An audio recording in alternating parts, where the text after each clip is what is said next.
আপনারা এখন দেখছেন আদি সনাতন অফিসিয়াল ইউটিউব চ্যানেল। যে সনাতনে যাহা তুমি পাবে পৃথিবীতে কোথাও পাবে না। সনাতন ধর্মে আছে ভগবানের সাথে সম্বন্ধ স্থাপন করা যায়, যায় কিনা? করা যায় কিনা? সনাতনের ভগবান যেন কি সে নিরাকার থেকে সাকার হতে পারে। ঈশ্বর সর্বশক্তিমান, ঈশ্বর সর্বশক্তিমান কিনা? যদি সর্বশক্তিমান বলে, যে ঈশ্বর সর্বশক্তিমান হয়, সে যদি মূর্তির মাঝে না যেতে পারে, সে কি সর্বশক্তিমান হয়? এই কথা বলবেন, হবে? তাহলে সনাতনের ভগবান এবং ঈশ্বর সে কখনো সাকার, কখনো নিরাকার, কখনো আত্মা রূপে, কি কখন নিরাকার রূপে, কখনো ভগবান রূপে। এজন্য চৈতন্য চরিতামৃতে সংজ্ঞা দিলেন, জ্ঞান কর্ম সাধনা এই তিনের বসে ব্রহ্ম আত্মা ভগবান ত্রিবিধ প্রকাশ।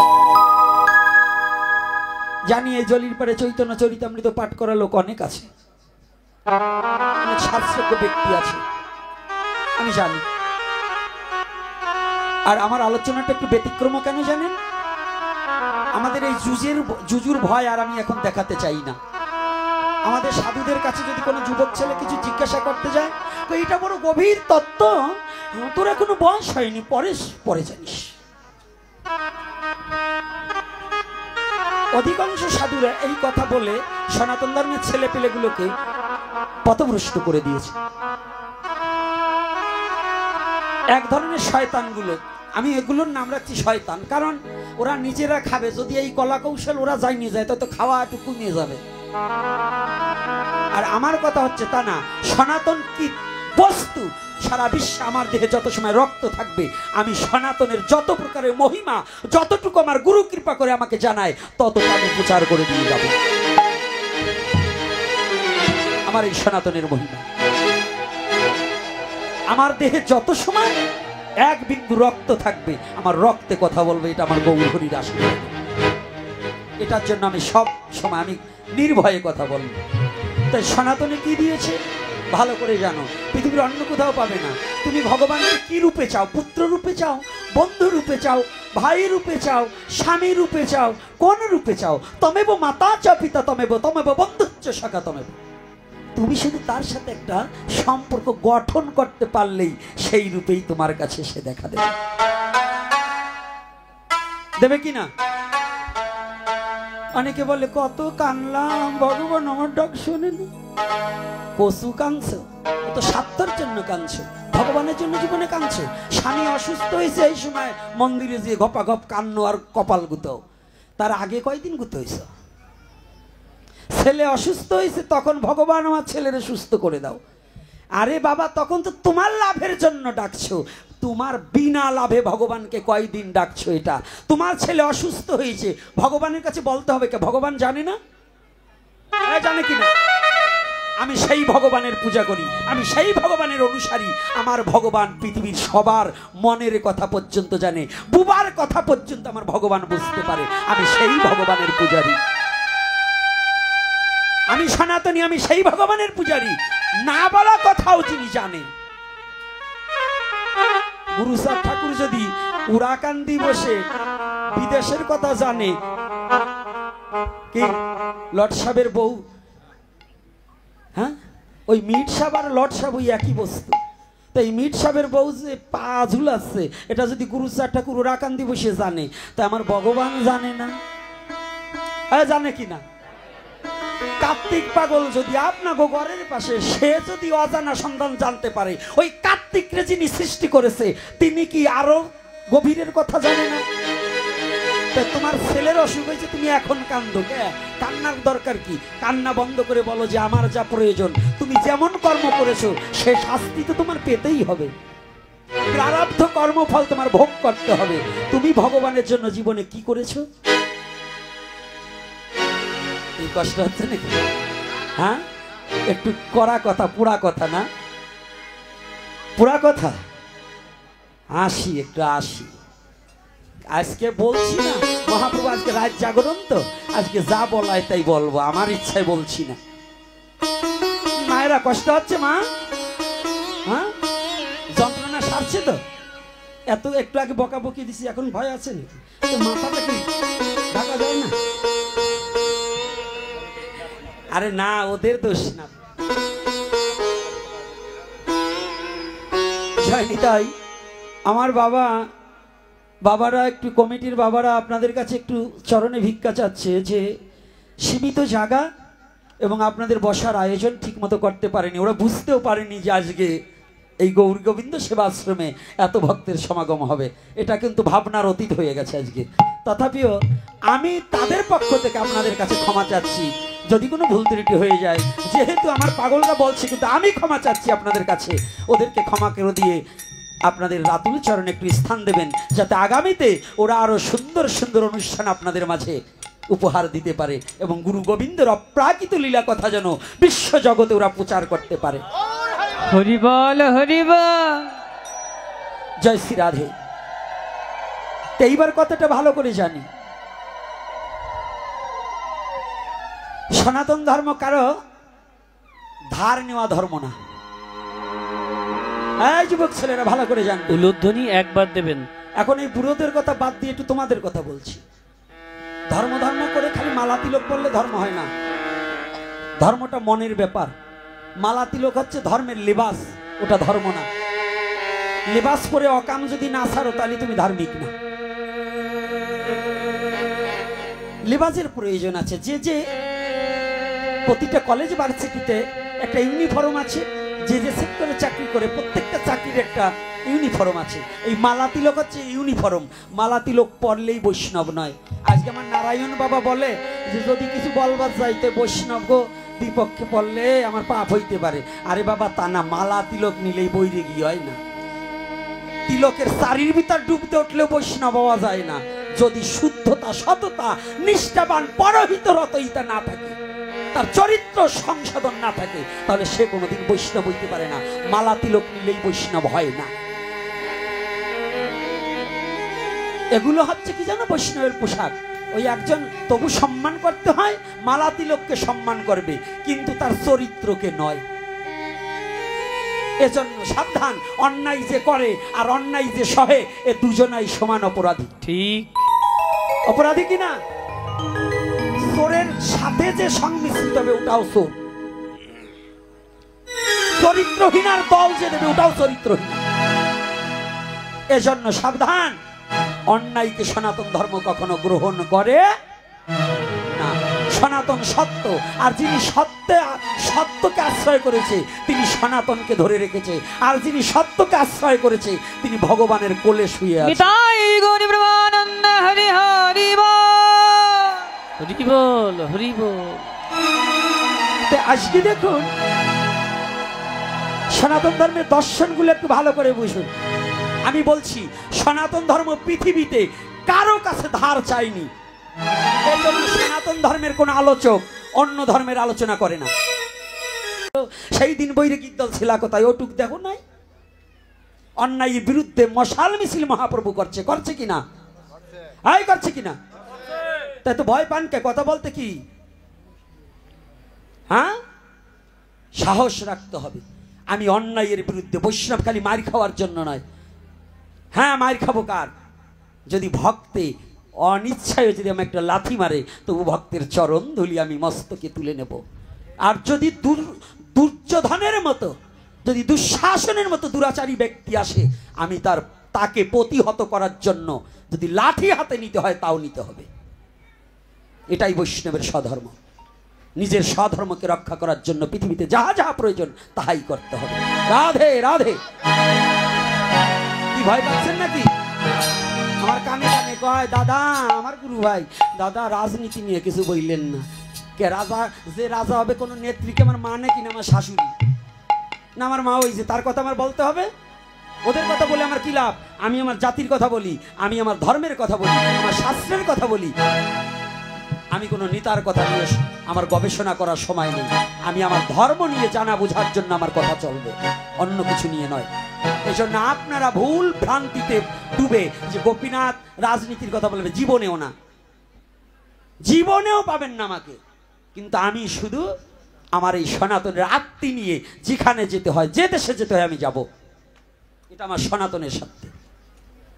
তাই আজকে যখনই কাজী সাহেবের কাছে গেছে, শয়তানগুলো এমন অভিনয় করে কথা বলছে যে কাজী সাহেব ক্রোধান্বিত হয়ে গেছে। কি আমার নির্দেশ মানলো না?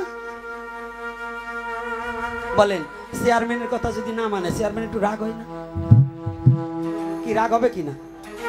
দাঁড়াও, আমি নিজেই যাব। এইবার কাজী সাহেব তো একেবারে বোঝেন তো, কাজী সাহেব যদি রওনা দেয়, চেয়ারম্যান গেলে পরে চেলা চামুন্ডে কিছু যায় না?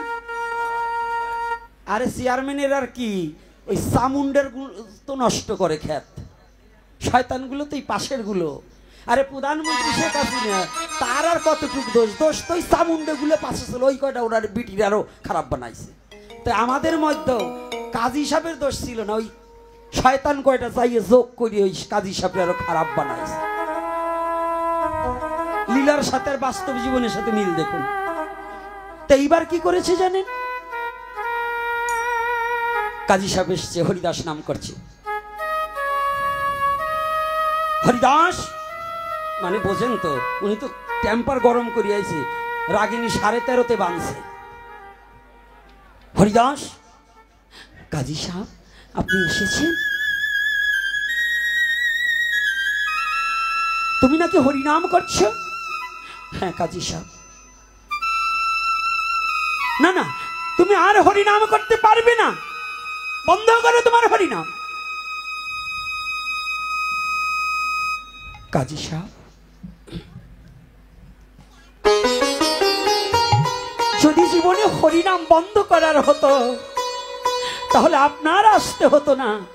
আপনার পেয়দা যেদিন পাঠিয়েছিলেন সেদিন আমি হরিনাম বন্ধ করে দিতে পারতাম। কাজী সাহেব, আমি যে হরিনাম ছাড়তে পারবো না।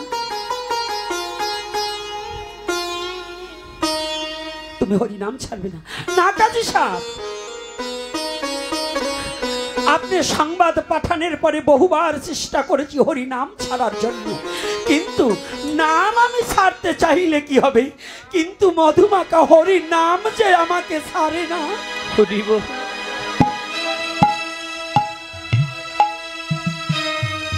আমি নাম ছাড়তে পারবো না। ও নাম ছাড়তে পারবে না? না, আমি কাজী সাহেব নির্দেশ দিচ্ছি, হরিদাস তুমি নাম ছেড়ে দাও। কাজী সাহেব, আমি নাম ছাড়ার কথা ভেবেছিলাম, কিন্তু জানেন আমার বিবেক আমাকে ডেকে বলল, ওরে মূর্খ হরিদাস, যে কাজীর কথায় আজ মধুমাকা হরিনাম ছেড়ে দিতে চায়, যেদিন ভব নদীর খেওয়া ঘাটে গিয়ে দাঁড়াবি, যেদিন তোর আপন বলতে কেউ থাকবে না, সেদিন এই কাজী সাহেব তোর সাথে যাবে।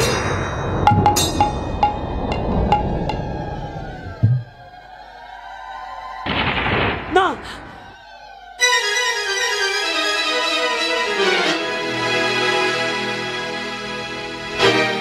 কাজী সাহেব, আমি হরিনাম ছেড়ে দিতে পারবো না। ও তুমি আমার মুখে মুখে কথা বলছো, তুমি নাম ছেড়ে দিতে পারবে না?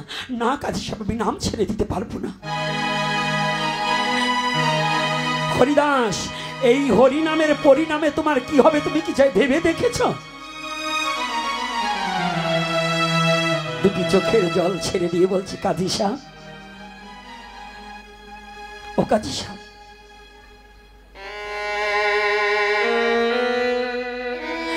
হরিনামে যদি জগৎ জীবের পরিণাম জানা যায়, এই হরিনাম করিতে করিতে যদি আমার জীবনের পরিণাম জানা যায়, আমি আর কোনোদিন হরিনাম ছাড়ব না। হরিনামে যদি আমার জীবনের পরিণাম নেমে আসে, যদি হরিনামে আমার জীবনের পরিণাম জানা যায়, আমি আর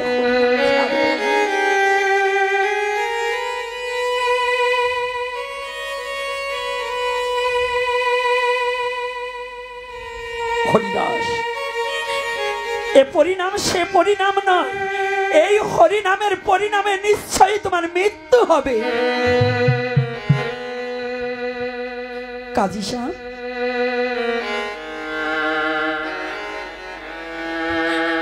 পৃথিবীতে পৃথিবীতে কত জীব আসে আর চলে যায়, কে কোন দিন যাবে সেটা তো মৃত্যু কথা কেউ জানে না। যদি আমি হরিনাম করিতে করিতে আমার মৃত্যু দিনের কথা জানতে পারি, আমি আর হরিনাম ছেড়ে দেব না। হরিনামে যদি মৃত্যু দিনের কথা জানা যায়, তাহলে আমি কেন হরিনাম ছেড়ে দেব না? আমি হরিনাম ছাড়তে পারবো না। তুমি ছাড়বে না? না না, আমি হরিনাম ছাড়বো না। জানেন কাজী সাহেব, যেদিন হতে দয়াল নিতাই চাঁদের বদন হইতে আমার কর্ণকুহুর এই মধুমাখা হরিনাম শুনেছিলাম, সেদিন হতে নাম যে আমার হৃদয়ে মাঝে লেগে গিয়েছে। আমি শত চেষ্টা করলেও হরিনামকে ত্যাগ করতে পারি না।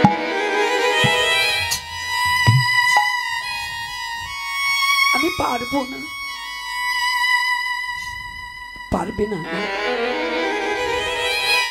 আমার মুখে মুখে কথা দাঁড়াও। হরিনাম কি করে বন্ধ করতে হয় আমি জানি। তুমি যে জিহ্বা দিয়ে হরিনাম করছো না, তুমি যে জিহ্বা দিয়ে হরিনাম করছো, ওই জিহ্বা খানা তোমার কেটে দেওয়া হবে। কাজী সাহেব জানেন, কাজী সাহেব, যে নয়ন দিয়ে শ্রীহরির বদন দর্শন করা হয়, নয়ন দুটি অন্ধ করা যায়। যদি কোনো ভক্ত কর্ণ দিয়ে মধুমাখা হরিনাম শ্রবণ করে, কর্ণ দুখানা বধির করে দেওয়া যায়।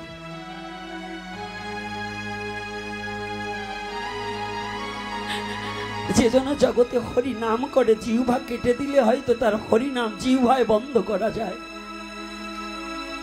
কাজী সাহেব, সেজন্য আমার ভগবানকে ভালোবেসে, যেজন্য এই নামকে ভালোবেসে যার হৃদয়ে মাঝে নাম হয়, সব বন্ধ হয়ে গেল, হৃদয়ের নাম তো কখনো বন্ধ হয় না। তার হৃদয়ের নাম কখনো বন্ধ করা যায় না। আমার হৃদয়ের নাম কেউ জগতে বন্ধ করতে পারবে না। হরি বল, হরি বল, হরি বল।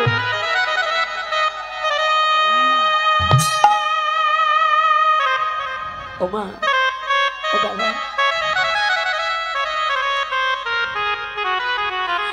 বিশ্ব জগতে যদি কোন শুদ্ধ ভক্ত,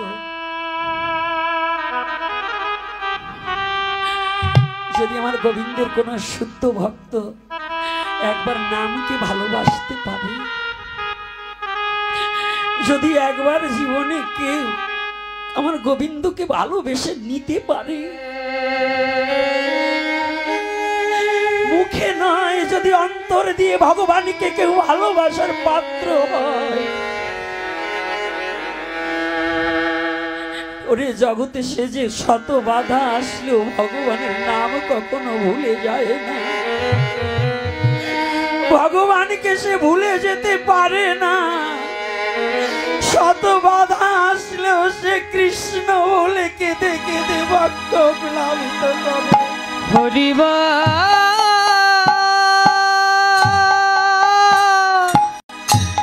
হরি হরি বল, হরি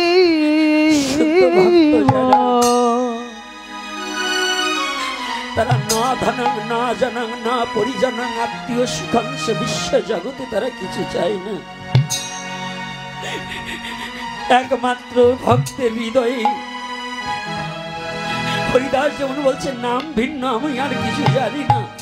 আর জগতে যারা শুদ্ধ ভক্ত তারা কি জানি, তারা শুধু বলে পুত্র কন্যা পরিজন কেউ আমার আপন নয়। এ বিশ্ব জগতে আমার কৃষ্ণ বিনে আর কেহ নাই। আমার কৃষ্ণ বিনে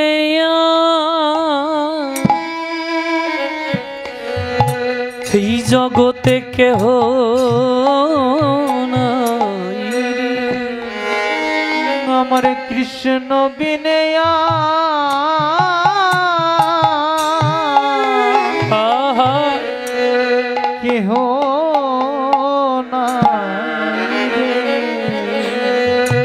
ওরে এই না মায়া মায়া মোহে সংসারে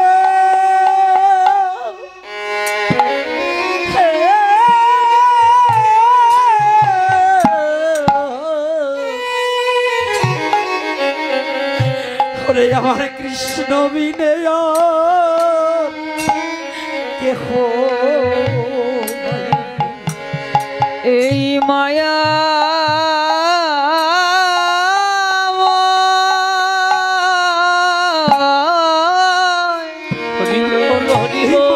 সংসারে এই সংসারে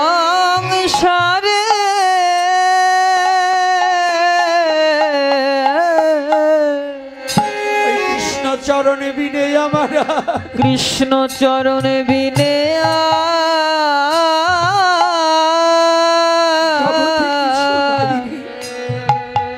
কিছু নাই রে এই বিশ্ব জগতে কৃষ্ণ চরণে শুদ্ধ ভক্ত আর কিছু চাই না তারা একমাত্র গোবিন্দকে বলে গোবিন্দ বলে এখন আমি ওরে কোথায় যাব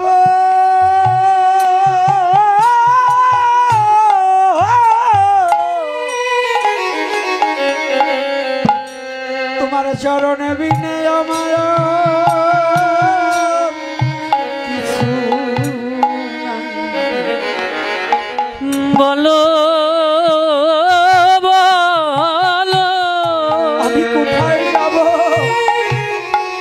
আমি কোথায় যাব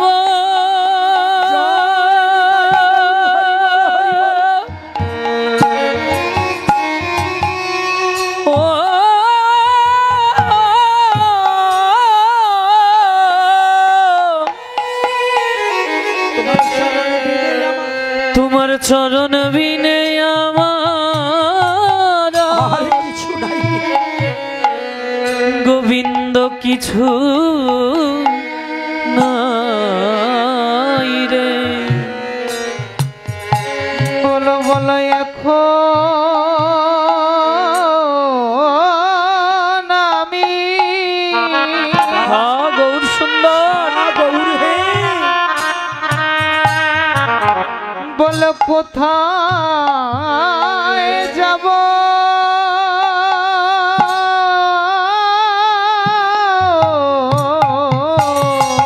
গৌর হরি তোমার চরণে বিনে আমার তোমার চরণ বিনয় আমার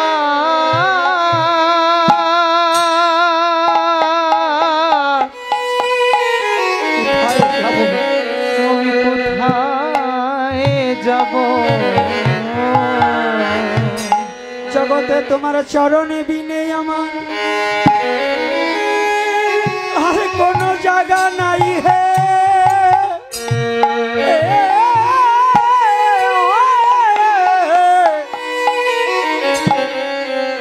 আমায় তোমার চরণ ছাড়া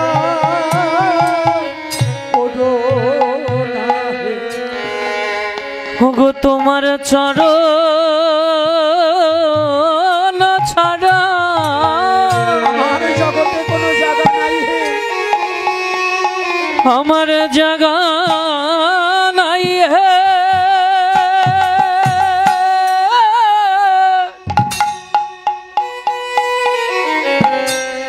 তোমার চরণ ছাড়া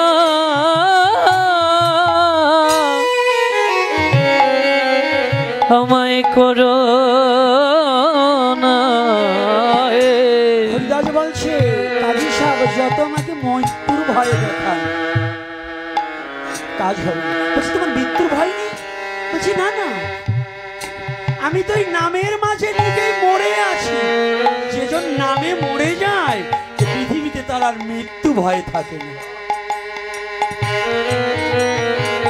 কথাগুলো ভালো করে বুঝে নিতে হবে যে হরি নামে মরে যায় তার আর মরার ভয় থাকে না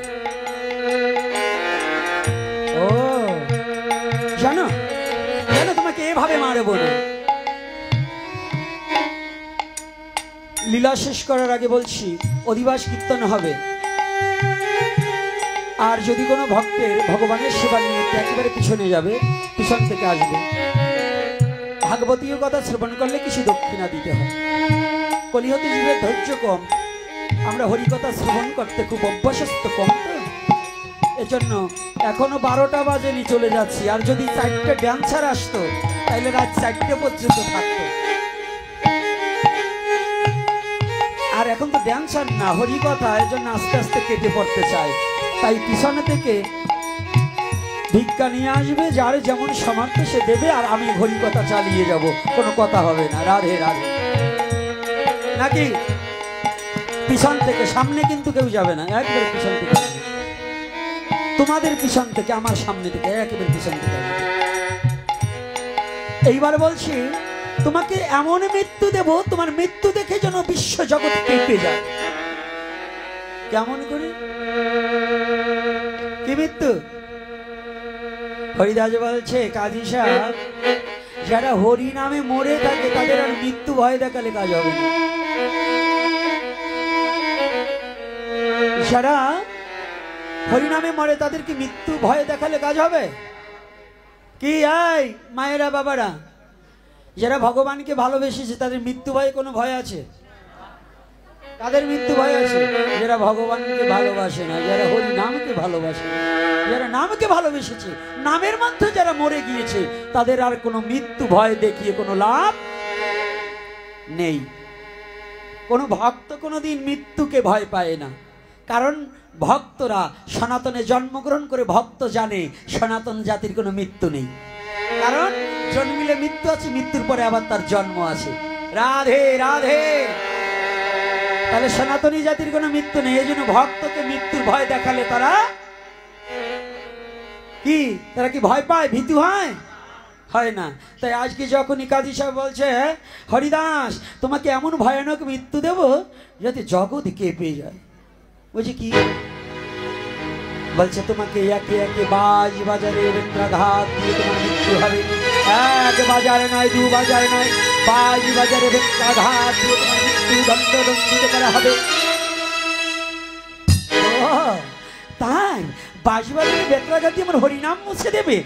শুনুন কাজী সাহেব, আমিও এখন বলছি, সিংহের বিচ্ছের মতো চিৎকার দিয়ে, সিংহ রবে হুঙ্কার দিয়ে হরিদাস বলেন, শুনে রাখুন কাজী সাহেব, খণ্ড খণ্ড কর দেহ যদি যায় মোর প্রাণ, যদি যায় প্রাণ, থাপি না ছাড়ব মুখে এই মধুর হরিনাম। হরিনাম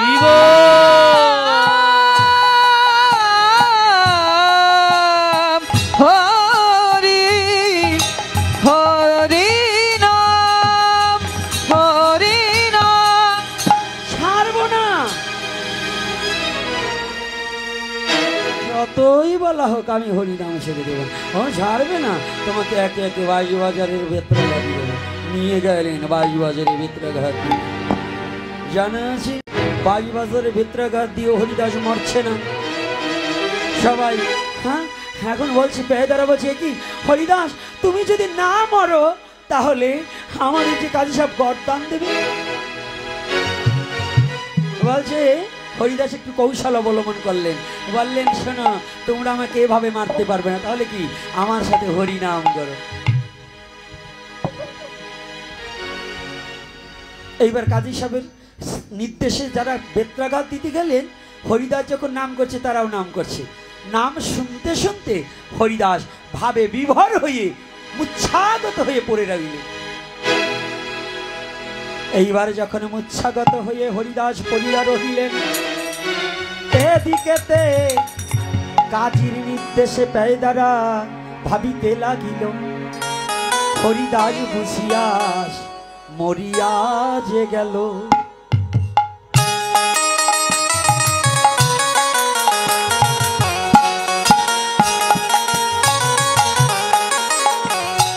কেহ কেহ বলছে হরিদাস মরিয়া যে যায়, এখন তাহার সব কাজ করতে কিন্তু হয়।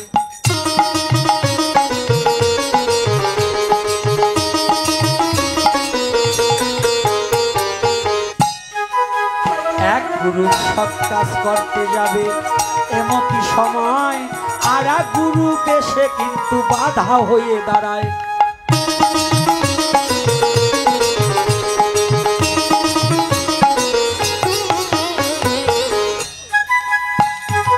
এক গুরু যখন সৎ কাজ করতে যাবে আর এক গুরু বেশে বলছে আই হরিদাস মুসলমানের ছেলে, আর এক গুরু বলছে না ও হিন্দু হয়ে গেছে ওকে পুড়াতে হবে, আর একজন বলছে না ওকে মাটি দিতে হবে। কি বাধা লাগছে না? দুই দলে যখন ঠেলাঠেলি হচ্ছে একজন এসে বলছে এই শোন কি ও প্রতিপালিত হয়েছে মুসলমানের ঘরে, এবার যখন হিন্দু হয়েছে ওকে পুরানো যাবে না মাটিও দেওয়া যাবে না, তাই কি ওকে গঙ্গার জলে ফেলে দাও। ওকে গঙ্গার জলে ফেলে দিতে হবে। যখন গঙ্গার জলে ফেলে দিল হরিদাস তখন নামে প্রেমে মাতোয়ারা বিভোর হইল হইল গঙ্গার উজানের দিকে যেথায় মহাপ্রভু রয় সেদিকেতে হরিদাসের তনু উজানেতে যায়।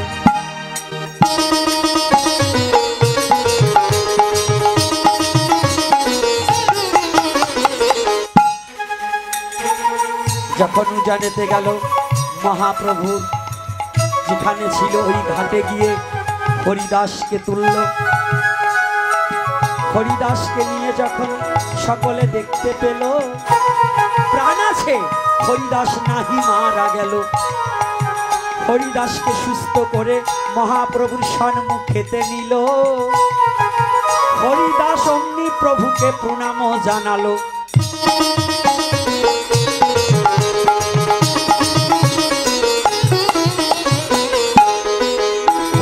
জানালো হঠাৎ করে হরিদাস দেখতে পায় মহাপ্রভুর পৃষ্ঠ দেশে রুধির ধারা ঝরে। হরিদাস অমনি তখন প্রভুকে জিজ্ঞাসা করে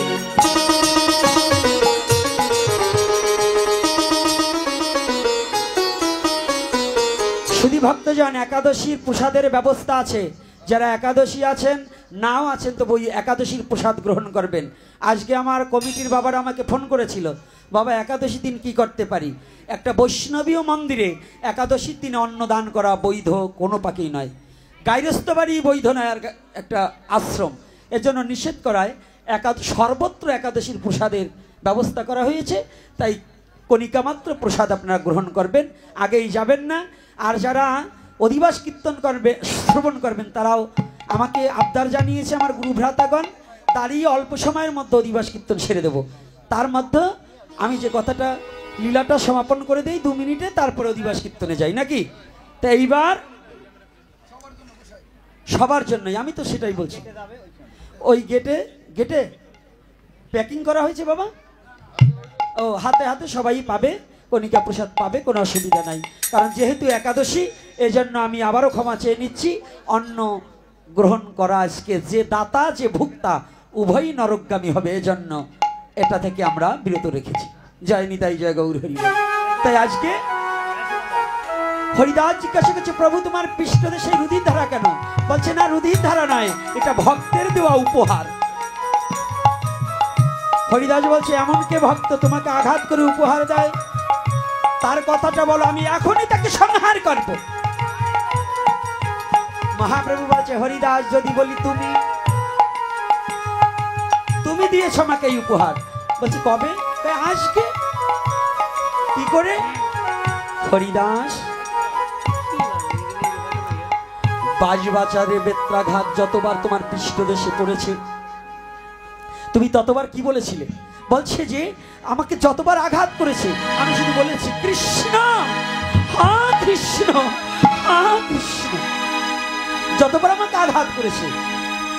হরিদাস যেজন আঘাত কেউ কৃষ্ণ নাম করে তার ওই দেহের ভার কি আমি না বইয়ে পারি?